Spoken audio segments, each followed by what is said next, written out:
Andrew Kibe anasemanga mademu wetu ni mapoko. Ni ukweli mademu wetu ni mapoko. Hebu angalia Summer Tides. Angalia what happened in Summer Tides. Kitu kenye ilifanyika Summer Tides Malindi. Kitu kenye ilifanyika Summer Tides Malindi. Mliona kitu kenye ilifanyika? Msijifanya kuna kitu mnajua ati kenye ilikuwa inafanyika, mlikuwa mnajua. Kuna dema alikuwa amevaa suruali na suruali yenyewe ni thong.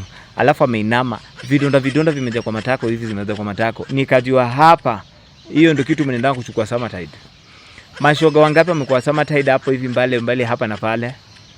Summer Tides wewe ni watu wanawekwa tight. Ni watu wanakaa tight. Ma ladies walikuwa pale desperate, walikuwa wamechapa, mpaka kuna mademu, kuna wasichana nilikuwa nimeona wamelebebwa na boot. Wako nyuma ya boot. Na hao ndo naturingianga hapa wanaweka standards. Standards unakaa kwa boot. Kwa boot ya gari, standards kwa boot ya gari. Anyway, lakini siongei vibaya kuhusu nini, but Summer Tides ilitufungua macho kabisa.